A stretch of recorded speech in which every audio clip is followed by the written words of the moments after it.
Recovery is possible. Recovery is possible. Recovery is possible. Recovery is possible. Recovery is possible. Recovery dialogues and sober stories.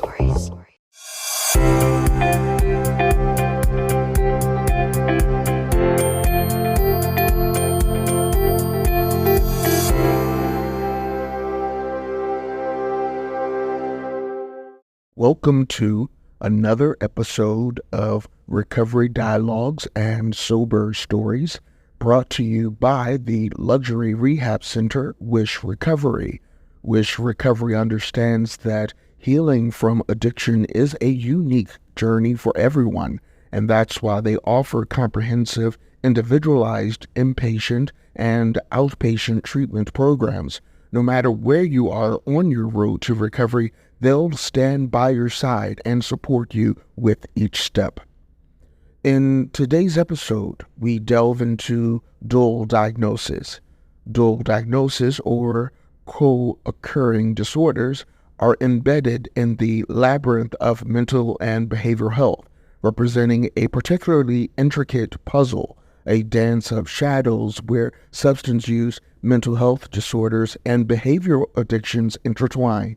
This conundrum gains added complexity with the overlay of trauma, making it a significant concern, especially for individuals with severe mental illnesses. The entangled nature of these conditions demands an approach that is as multifaceted as the disorders themselves. Integrated trauma-informed treatments rise to this challenge, providing a holistic exploration of the individual's condition, considering the intricate web spun by these overlapping disorders and the profound impact of trauma.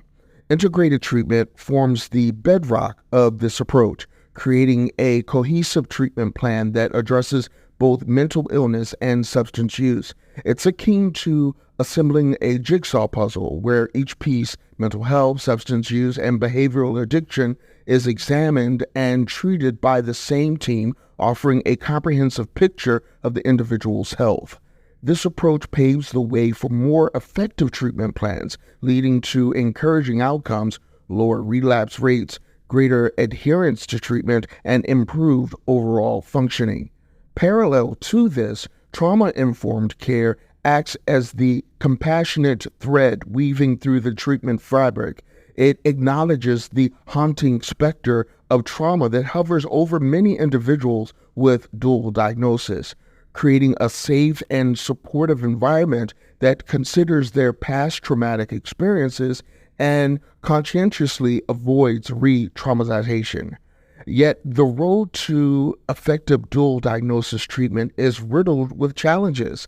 The underdiagnosis and undertreatment of this condition are significant hurdles born from a lack of recognition and understanding. The simultaneous addressing of substance use and mental health issues adds another layer of complexity, as each may demand a unique treatment approach. Furthermore, the stigma and discrimination surrounding dual diagnosis can cast long, daunting shadows, hindering access to appropriate care. Thus, as we navigate the convoluted pathways of dual diagnosis, we must strive to dismantle these barriers. We must challenge the stigma, foster a healthcare system equipped to handle the complexities of dual diagnosis, and promote an environment where integrated, trauma-informed treatment becomes the norm rather than the exception. In the face of such complexity, it is clear that dual diagnosis requires a nuanced, multi-dimensional approach to treatment. By breaking down the stigma and creating a healthcare system that can navigate this intricate landscape, we can move towards a future where treatment for dual diagnosis is not merely accessible, but also practical and empowering. I am honored to introduce my first guest, Cynthia, who is a lived experience expert. She has overcome prescription drug misuse, mental health disorders, and behavior addictions with great courage.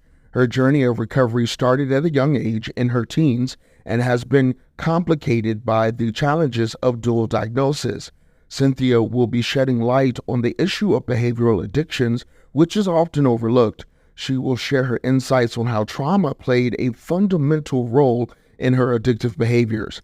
Despite the difficulties, Cynthia found support in various inpatient and outpatient treatment programs and support groups. She continues to navigate her ongoing recovery with resilience, and I'm grateful to have her on the show. Cynthia, can you share your experience with dual diagnosis and how it has impacted your journey to recovery? What were some of your challenges and how did you overcome them? I want to first say that the addictions I deal with are both substance and behavioral. I have been addicted to medication, and I've also been dealing with behavioral things, and I'm in recovery for both addictions, which is like a double whammy. I have severe anxiety, depression, and I have dissociative identity disorder. I think the biggest challenge and impact simultaneously is having dissociative identity disorder, because there are so many times where if I slip into an addiction, I can't really say what happened beforehand. I can try to piece together what happened based on what maybe somebody tells me, or if I might have been involved in a conversation via text message. There's just a lot of things that I depend on other people for, if they've witnessed it or been around me before I slipped into something. But a lot of things also happen when I'm by myself. So it makes it harder and more challenging to know what led up to it, to keep track of things. But in my experience, I try my best to go on what I do know instead of focusing on what I don't know, and try to maintain sobriety the best I can. When did you first realize you had co-occurring disorders? Did something specific happen that made you seek help? That's a great question. I got diagnosed with dissociative identity disorder in 2018, and I had severe anxiety and depression probably my whole life in retrospect, but I got diagnosed in like 2008, 2009. So the DID came much later, and realizing that it was a problem and I had all this stuff piling on top of each other came actually after my diagnosis, especially my diagnosis of DID, to clarify, especially after I realized I just couldn't remember what would happen if I would talk about it in therapy or with my social worker. And the question would be, what happened? What led up to this? I'd always say, I don't know. I just have no idea. I would sound like a dummy, not knowing what in the world happened. So that's when I started to realize that this was all happening and just how far the disconnect was. And that's when I realized I needed help. But talking about addiction, whether behavioral or substance, has been really hard for me.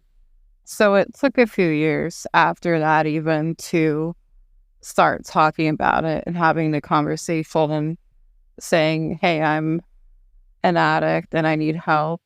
So I started doing that a few years later through a mental health program in New York City.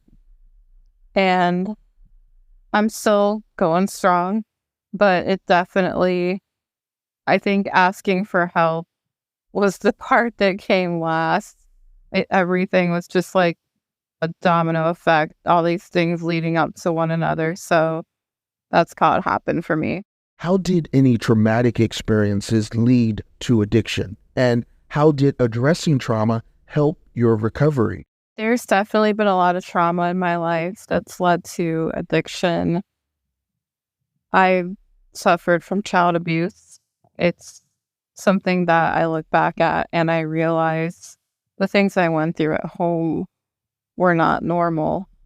And I learned a lot of that really through watching TV, like watching Full House and things like that. And like, I didn't know that it wasn't normal to get cursed out as a 5-year-old little girl and to see a lot of the other things I'd see at home. So there's a lot of things that I don't want to say I didn't have a point of reference, because there were good moments in my childhood, but they were far and few between. And when they happened, it was really weird. I didn't know what to do when there was a good moment, because there was so much chaos and a lot going on. And I really, truly believe that shaped and molded me. And whether or not I wanted it to, that's what I believe. And it's been something that I've never fully recovered from. I don't think any kid growing up can recover from a parent that has literally one job, just to love their children, and all the stuff falls underneath that, nurturing and protecting and providing. But when that doesn't happen from a parent, it's really hard to recover from and to move on. And I dealt with all 3 types of abuse: physical, verbal, emotional, and sexual. And it's really hard to even talk about that, but I dealt with all of it. And I saw a lot of things and heard a lot of things at home in my family that were traumatic. And then my father, who was the abuser, passed away in a really traumatic way. We pretty much just watched it happen. He was very sick for a long time, and things just went downhill, like right in front of us. And I was only 15 when he passed away. So it was just a lot. A person that I had to end up kind of taking care of and helping take care of for the last few years of his life, being someone that hurt me.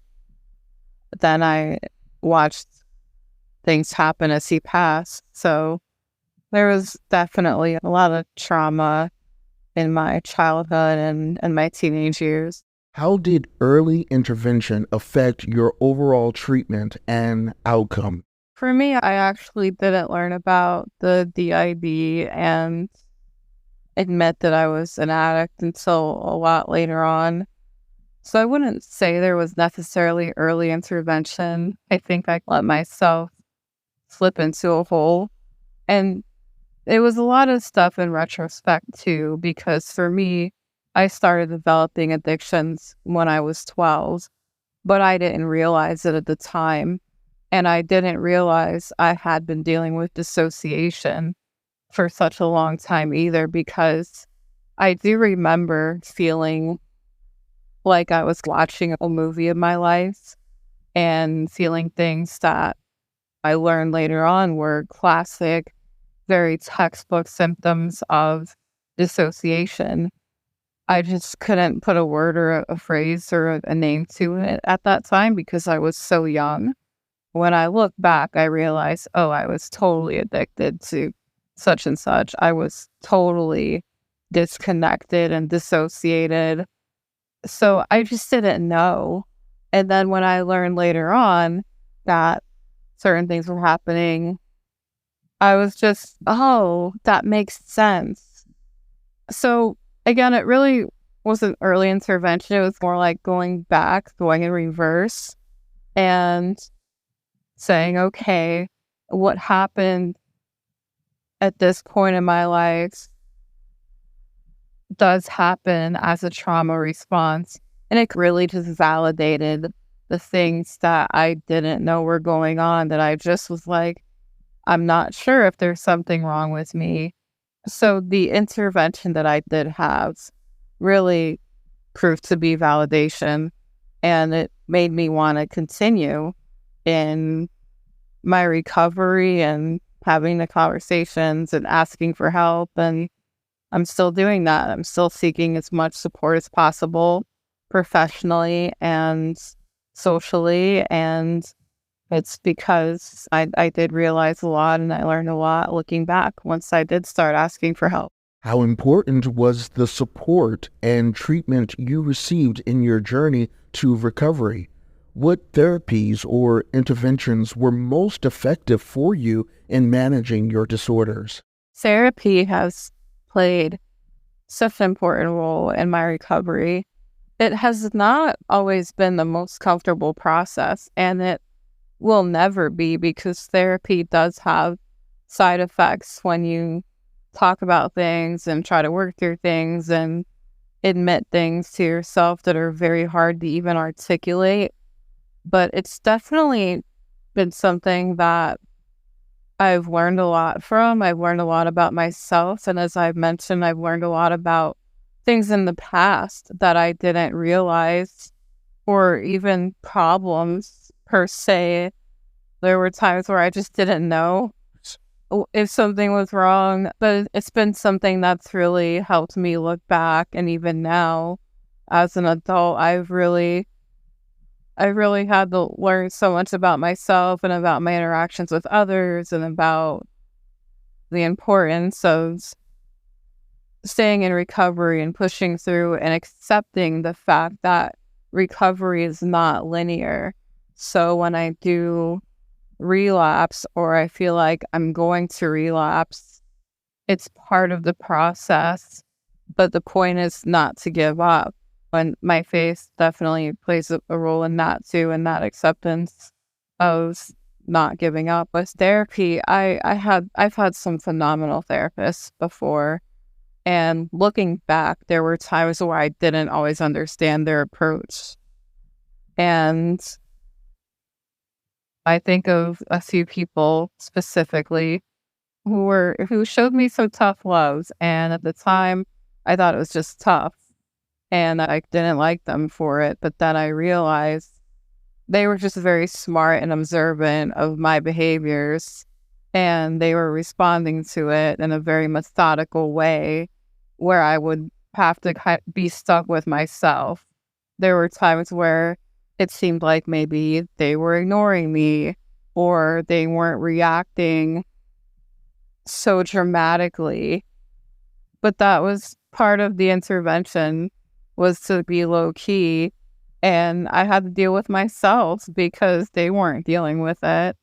And it allowed me to look in the mirror, look at what I was doing, look at if I was engaging in certain behaviors and things for attention, even though I felt like I got a high off of it. And when it came to the substances with medication, I had great support. I had one social worker one time escort me personally to a crisis respite center, and I was terrified to go, and I was terrified to stay there, but being escorted there, and that social worker stood with me until I got all signed in. It was really helpful. And then I learned that one of the persons in leadership at that respite center was also a recovering addict. So having somebody that could relate, but maintain those professional boundaries, I just thought was very comforting. And when I learned that other people I've met, professionally speaking, like other social workers and things, have made disclosures in the proper context when they can, that they too have been in my position, it has totally been helpful. I think one of the biggest things is when people relate to other people, because it's just such a human thing. It's such a human connection. And that has been so impactful. Obviously, I love when my friends can relate and I meet people in groups and things. But when I see somebody on a professional level that they walk the walk and now they turn their life around and they're helping others, it really has a huge impact on me. What advice would you give someone struggling with co-occurring disorders and hesitant to seek help? How can they find the strength to take the first steps towards recovery? I would say not to try to predict what'll happen, and not to try to think about being judged or anything like that. Definitely do not predict negative experiences. Just keep it simple and leave it for what it is, and just say, this is who I am. this is what I'm dealing with. I need help. And keep it as simple as that. Because I know for me, I definitely thought way too much about what could happen, what folks might say, and all kinds of things. But when I finally said something and I started receiving support, it was so much better than I thought. So either way, as a recovering addict, before we enter recovery, we're dealing with the addiction. After we enter recovery, the addiction is still there, but we learn how to manage it and how to deal with it and live life around it so that we don't have to succumb to that addiction.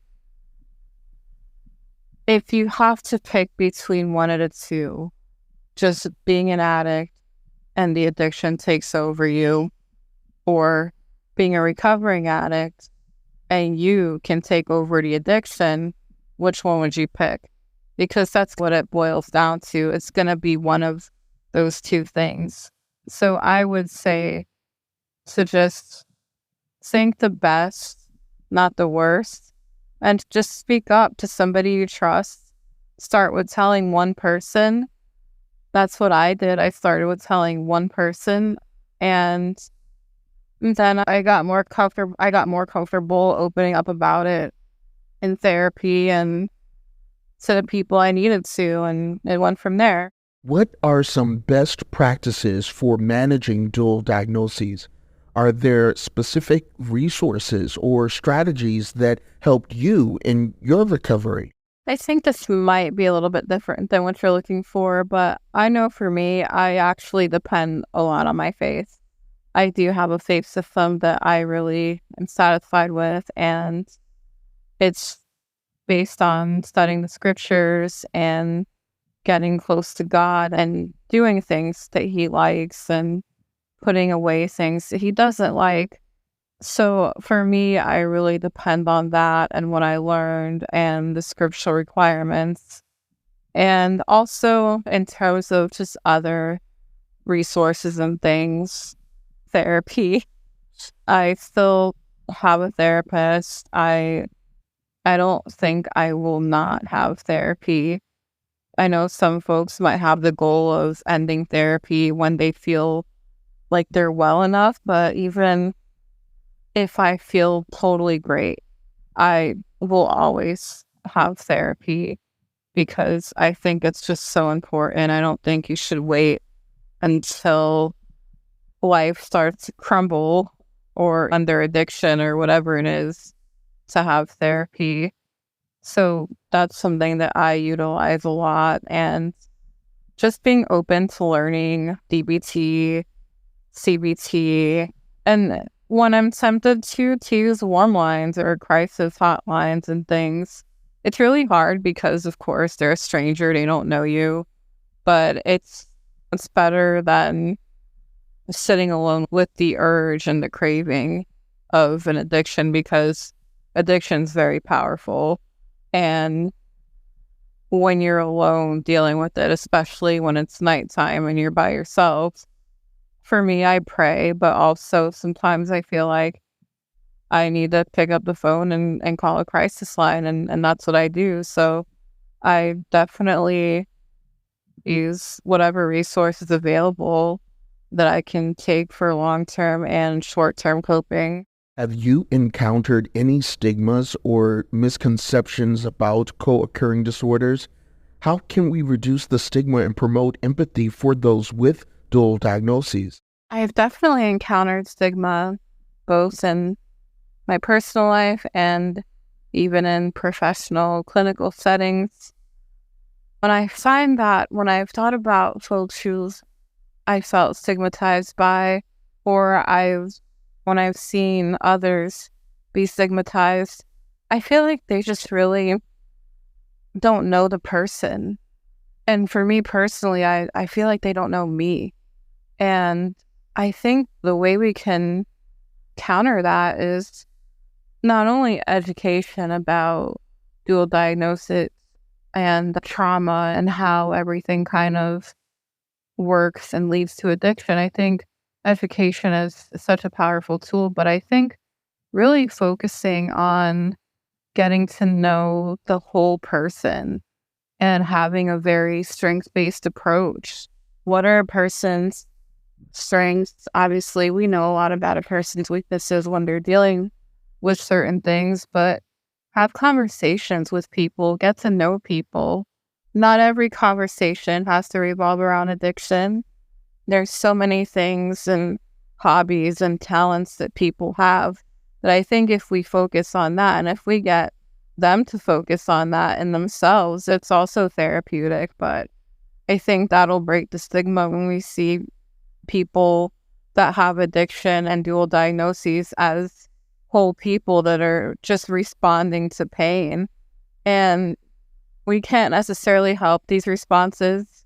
There's changes that we go through that cause this, but we're just people that are most likely responding to pain or responding to something that happened in our life is most likely the reason we have the addictions we have and the dual diagnoses. And when we focus on the whole person, I think that's just so powerful, and it really sheds a lot of light on the fact that these issues don't define a person. How has your recovery impacted your overall well-being and quality of life? Have you noticed any specific changes or improvements? Recovery has been helping me to become more accepting of the good and the bad and the need to adjust if there is a relapse. It's not something that I run away from anymore. I just acknowledge it and accept the fact that it happened. And of course, naturally, I will feel guilty if there is a relapse, and I'll feel those feelings that are not comfortable. But recovery has even allowed me to say that, because there was a time where I couldn't say that. There was a time where I could not accept the bad and the discomfort that does inevitably come with recovery.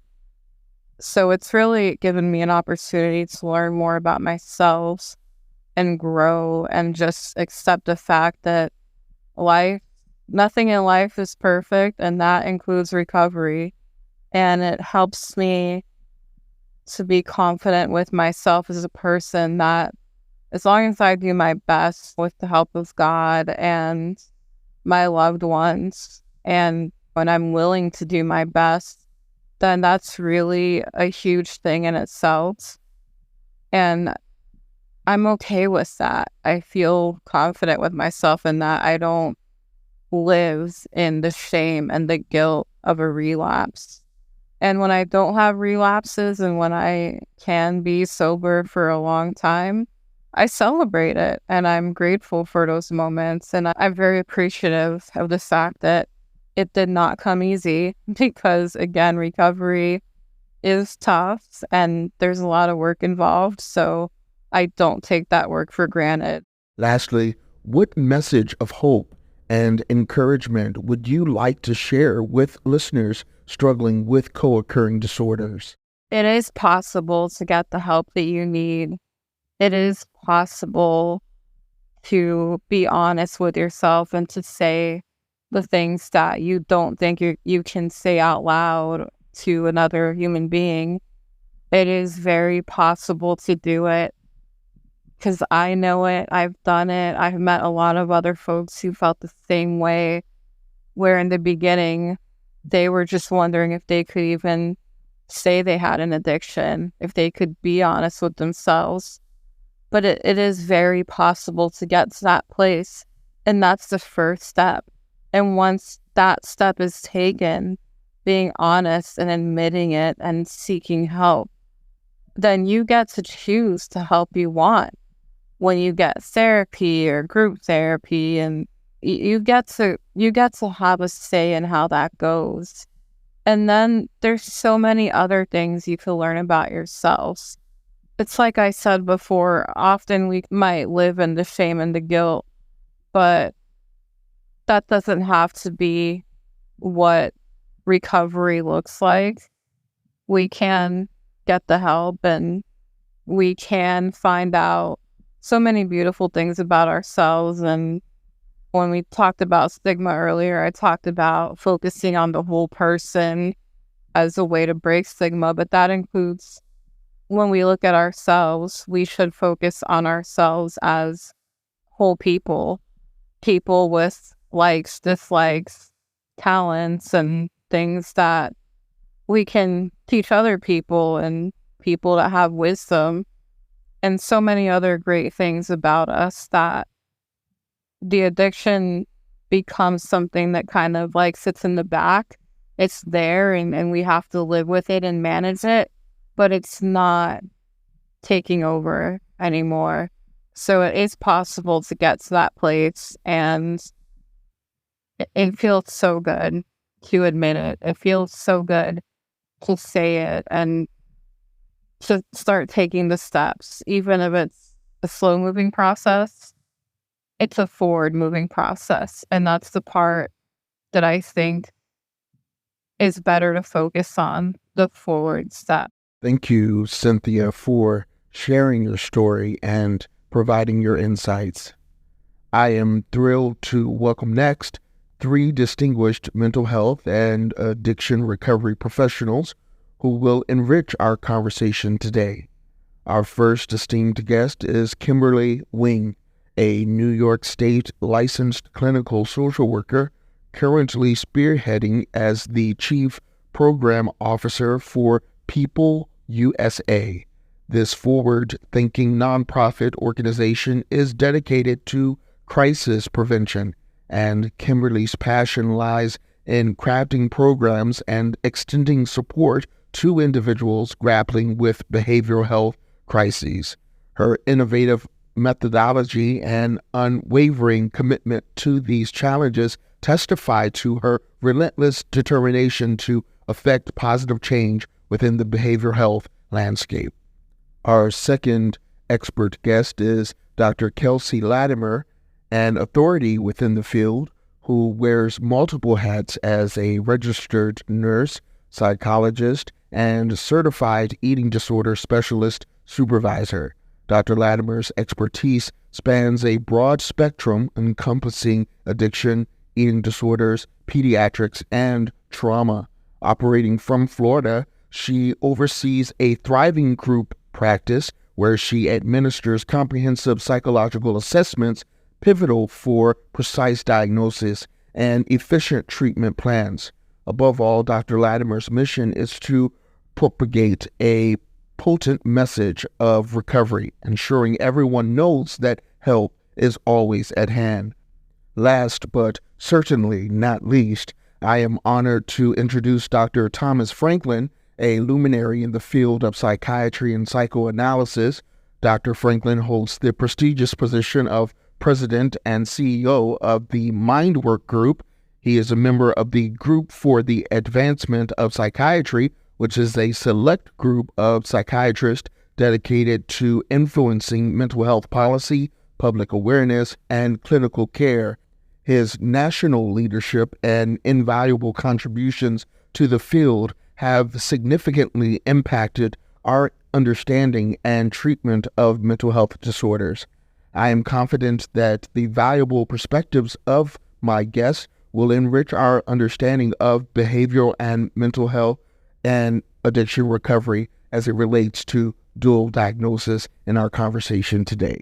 Let's start with Dr. Latimer. How would you define a trauma-informed perspective in the context of dual diagnosis? Moreover, how does this perspective shape your comprehension of mental health and substance use disorders? The concept of trauma-informed care is incredibly important. I cannot emphasize enough how important that is. So, if you have somebody who's gone through an experience of tremendous trauma, and you're not keeping that in mind when then you're, say, treating them for their eating disorder or for their addiction, substance abuse issues, then you are totally missing the mark, because it could absolutely change everything that you do in the context of your treatment.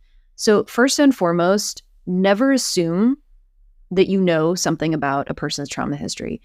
Even if they don't on the upfront say, hey, I have a trauma history, a lot of people don't even know they have a trauma history. This might be the first time that they've ever even considered that concept sitting in front of you. So how I do that is I open up the same questions with every single client. I ask them, have you ever had experiences where the traditional questions, right? Like where you felt that you were emotionally abused, physically abused, or sexually abused. Those are the specifics. That's where somebody's checking a box and saying, yes, I've gone through those things. But that's assuming that they know they have. Then I get into deeper things, like have you ever felt forced to do something? Have you ever felt that you were that something was out of your control? So all of those types of things, they may not recognize that they have had a trauma experience. And so sometimes you're the first one trying to almost give light to that, or shining light in that dark area of their mind, and giving a voice to something that they've known, didn't feel right, but they had no idea, hey, that's trauma. So I think that in itself is very important, is don't assume that trauma looks a particular way. Don't assume that somebody's going to come to you and say, this is trauma. Sometimes you're the one that's going to be helping them to validate an experience or a set of experiences or an overall kind of way of life that they've lived for a particular period of time.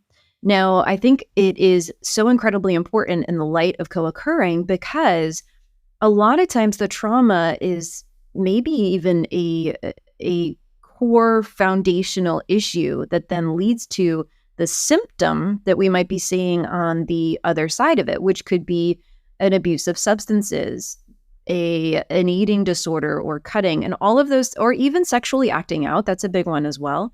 There's a multitude of different things that people do. And we're trying to figure out, well, why are they doing those things, and giving a voice to that. They may not recognize, they might just think that they're an impulsive, out of control person. But then you dive more deeply into it and you see that it's actually performing something really important for them. Maybe it's numbing them from the experiences of pain and overwhelm that they cannot manage otherwise, or they don't think they can manage otherwise. Maybe it's giving them a sense of control over their body or their mind when they don't feel that otherwise. So there's a lot of different things that a trauma-informed experience can help somebody understand. So on that level, it's going to shape your conceptualization as a clinician. It's also going to shape what you do and what you don't do. So I'm thinking right now in higher level of care. If I have a client that has experienced a deep trauma with, say, somebody from a particular gender, right, then I need to maybe keep that in mind when I'm working with that client. So I've had this experience before where I've had to look at this with a client. I might say, okay, this client, let's say she's a young female, and she's experienced a longstanding history with sexual abuse from a male in his 20s. And now I'm in a treatment center setting, and I have a choice of which clinician I'm going to place this young person with. Well, if I just place them with a male therapist in their 20s, what I could be likely to do is sort of re-trigger that trauma. So if I'm going to do that as a clinician, I need to have a really good understanding of why am I doing that? Is that going to be helpful to that individual? Am I actually wanting to specifically pair those two people together to potentially give a corrective experience, which is an actual thing that we can do in the treatment world? We may give a corrective experience to show that not all men in their 20s are perpetrators, right? And so, that can be a possibility. On the other hand, that might be the last person I'm going to pair this person with, because potentially it's going to re-trigger them so much that they're going to feel unsafe in the setting, and they're going to leave against medical advice before they ever get the treatment that they need. So as a clinician, you need to be informed about those things and really thinking from a forward-thinking mentality. Have your conceptualization down and figure out what you think is going to be best for that person at that particular point in time. I also just create an environment of safety everywhere and all around what I'm doing. So if I'm going to pair somebody or want to potentially pair them with somebody that could trigger their trauma to give them a corrective experience, I'm not going to do that on my own. That person is a part of that treatment plan. I'm going to discuss that with them because that's how you're creating safety and how you're creating an experience where things are not happening to that individual, but rather they are a part of their treatment plan. In that in itself, you are actually really doing an amazing thing for that client. And if the client is not ready, allow them to make that decision for themselves. Because again, you're reprogramming the sense of trauma, things happen to me, I don't have control over myself, to yes, I do. I am a part of my treatment plan. These people care.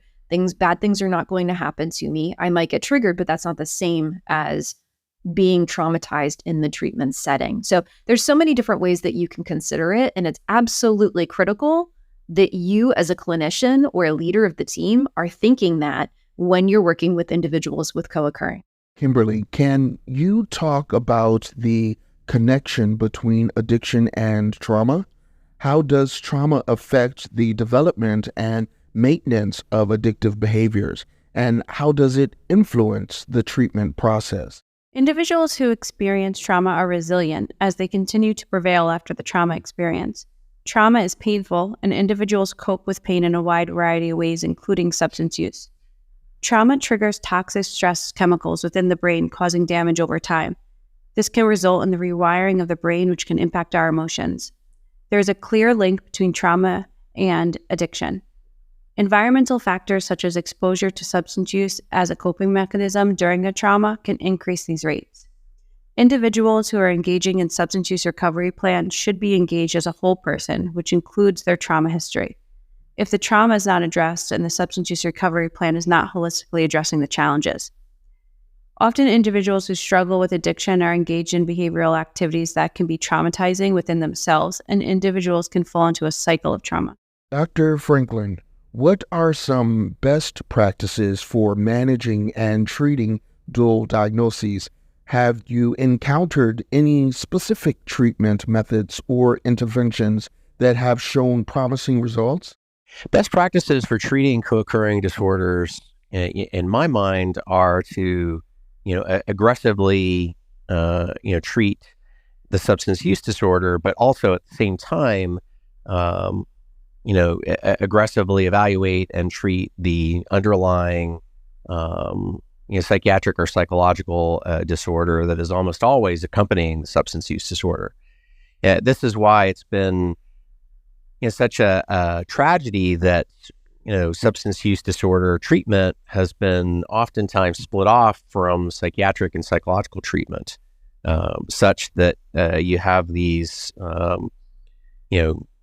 parallel universes of treatment centers, that are only kind of, looking at, one part of the elephant. Somebody will go to a psychiatric hospital and, maybe get to go to a 12-step meeting, like while they're there. Somebody might go to a drug and alcohol rehabilitation center, and they might have a part-time psychiatrist on staff that sees people, once a month. And there's very little, expert psychiatric treatment ongoing. The best treatment for, substance use disorders, is, concurrent, treatment of, both things at the same time. Treatment for, substance use, but, both psychological and psychopharmacologic and psychiatric, but also evaluation of and, aggressive treatment of, trauma disorders, PTSD, depression, anxiety disorders. There are very few places, unfortunately, where you can get, both of these done at the same time at a high level. Dr. Latimer, how crucial is early intervention in treating co-occurring disorders? What are the possible outcomes of delaying or not treating both conditions simultaneously? Again, another important question. And, this is a tricky one because what I don't want to do is give the impression that if you don't get early intervention, you can't be helped, because that's not true. You can. It's never, ever, ever too late to get help.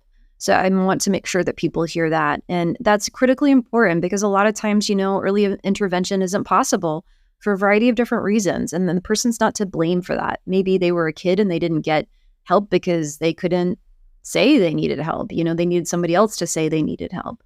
Maybe they had no idea that there was even an issue until years later. Maybe they were so stuck in that shame and secrecy spiral that they kept it locked in them and they never got help. But guess what, you guys? If that's you, you can still get help. It is absolutely never, ever, ever too late. It's never the time where you can say, well, now it's not worth it. All right. So I think that's so important. I want to make sure that the audience hears that. Now, having said that, is early intervention important? Absolutely. Intervention as early as possible is critically important. So even if it's been 20 years, remember, it could be 25 or 30. Okay. So that could be early intervention for you. Now, if we see somebody struggling, it is helpful to get help as soon as possible. And why is that? Well, what I look at when I look at things like addiction, eating disorders, all of those things I keep referencing, is that the underlying issues, whether it be shame, which it often is, secrecy, a feeling of not good enough, don't matter, don't deserve, all of these things, they start weaving around our identity and who we are and how we see ourselves.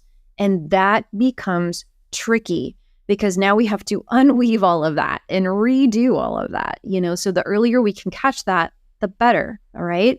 So if it's a child, that's great because children are quite resilient. They have the ability to move that thinking pattern around. They're not as solidified. And even their thoughts and experiences of themselves are more easily moved around. But if it's an adult, again, it can still be managed and worked around. It's just a little bit trickier, but depending on how long it's been happening, okay? But it's not a lost cause. So I think that's the most important thing here. If you are thinking, should I wait? The answer is no, don't wait. Not only is it going to get reinforced on an identity level, but it's also going to get reinforced on a basic behavioral principle. So if you're having panic attacks, the longer you have them, the more they get reinforced in the body through other things like escape behaviors. The more you are drinking, right? The more it's going to get reinforced. The longer, the more complicated it's going to be, the more likely you're going to have a physical in addition to a psychological dependence. I could go on and on. So those are the things that I'm talking about. Association conditioning principles, right? And then on a deeper level, the way that we think about ourselves. So early intervention is key. And let's rework the way we think about early intervention. Early intervention is not necessarily how young a person is. It's how quickly you know something is going on with you. So if you found out today something is going on with you, don't wait until tomorrow to get help. Do it as quickly as you can because you are worth it and you deserve it. And you know what? You do matter. So that's what I have to say about early intervention. Kimberly, in your opinion, what level of support and treatment do individuals with dual diagnosis need to achieve long-term recovery? How can individuals access the necessary resources and support? Individuals experiencing dual diagnosis need consistent, reliable support options that invest in their recovery with the lens of hope and empowerment. Peer support programs are a great example of a best practice as they treat an individual as a person and not as a disease. Individuals know themselves best, and giving them the self-determination to define and lead their wellness journey will increase the chances to long-term success. But recovery is not linear. Recovery is expected, but it involves setbacks, which we should normalize and not stigmatize. Dr. Franklin, could you share personal success stories from your clinical practice of individuals who have conquered co-occurring disorders? What were the primary factors that contributed to their recovery? Well, here at Mindwork Group in Baltimore, where I practice, we have an intensive program that has very small groups and several doctors like that are working intensively with these people. And oftentimes, folks will come to us, after not being able to find recovery at other treatment centers. We had a young man about a year ago now, come to us after things not going so well at a different treatment center, and he was basically homeless at that point. He had been discharged from the other treatment center after being very disruptive there, and over a period of 6 or 7 months of very intensive treatment, 20 hours a week, much of that like in small groups, and the rest like in individual treatment, like with very senior expert providers, with a lot of family therapy. Like, this young man really came along. Like, he was somebody that really, it was near death, and now as a full-time college student and a trusted sort of senior resident of the sober house that he lives in, has sponsees in his 12-step community, is somebody that is a happy, like, trusted member of the community, and this is what really excellent treatment like can do for people if it can be accessed. Kimberly, what are some of the stigmas or misconceptions surrounding co-occurring disorders that you have encountered? What can we do to reduce these stigmas and promote empathy and understanding? Dr. Latimer, how can individuals with dual diagnosis build resilience and develop coping strategies to manage their symptoms?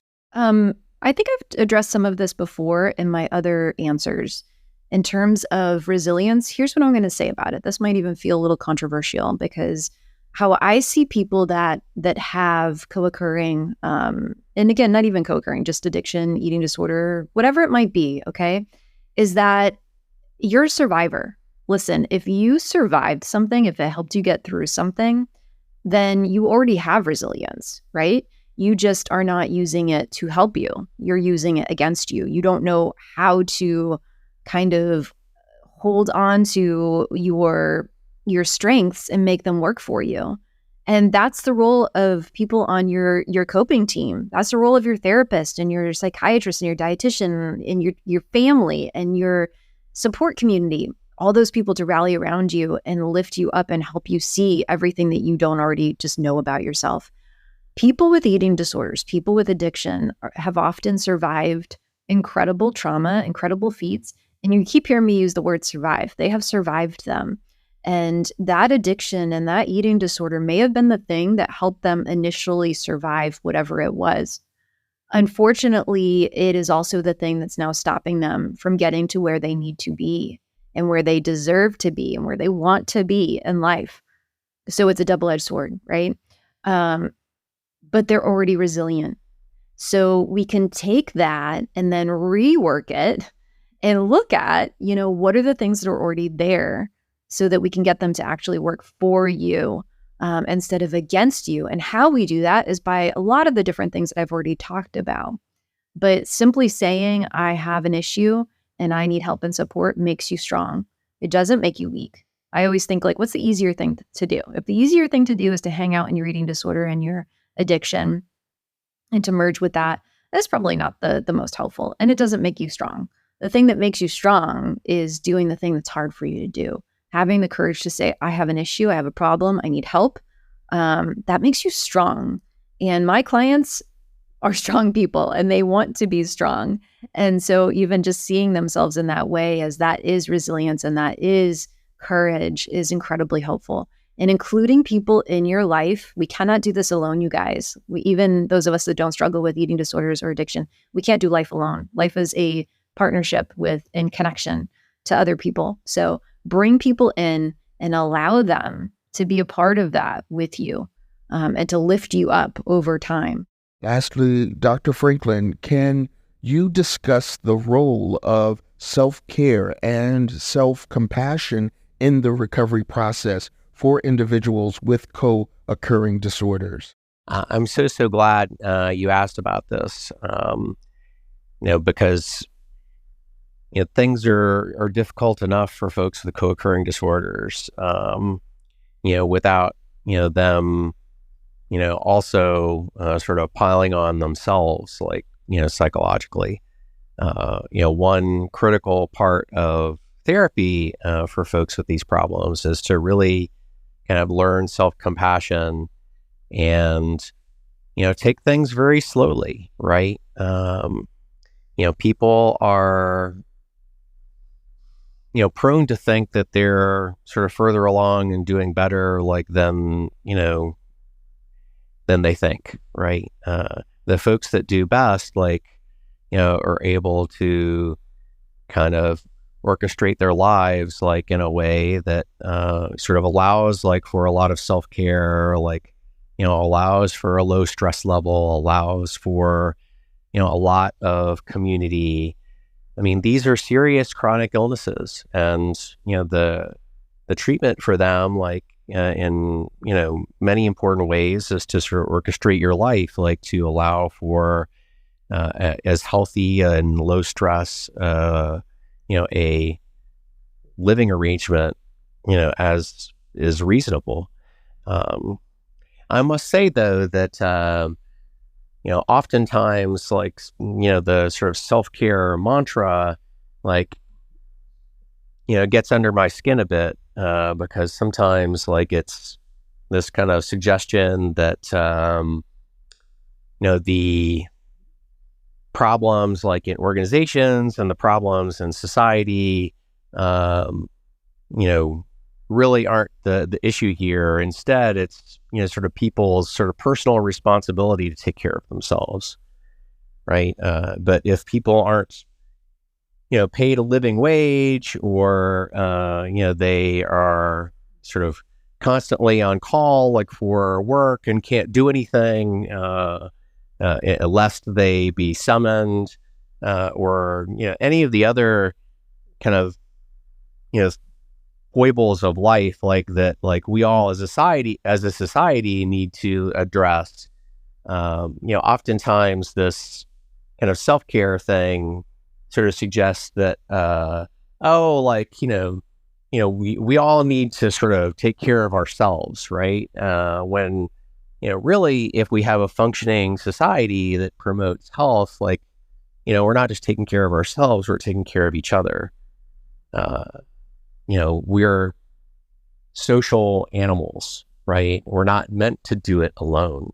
We're meant to do it in community. Thank you all for your comments and insights. As we draw this enlightening episode of Recovery Dialogues and Sober Stories to a close, I wish to extend my heartfelt gratitude to our extraordinary guest. Cynthia, your bravery and transparency in sharing your journey has been genuinely inspiring. Kimberly, your commitment to crafting supportive programs for individuals in crisis is genuinely commendable. Dr. Latimer, your invaluable insights stemming from your broad expertise have given us a deep understanding of dual diagnosis. Dr. Franklin, your competence in psychiatry and psychoanalysis has illuminated our discussion here today. Thank you all for your enlightenment and inspiration. A special shout out goes to our dedicated, compassionate sponsor, Wish Recovery, whose unyielding commitment to providing luxury dual diagnosis treatment is making a significant difference in many lives. To our esteemed listeners, thank you for joining us in exploring the intersection between addiction and mental health. Your continued support and engagement are what keep us going. If you haven't already, please subscribe to our podcast to keep up with our ongoing journey as we delve deeper into this important landscape with upcoming episodes of Recovery Dialogues and Sober Stories.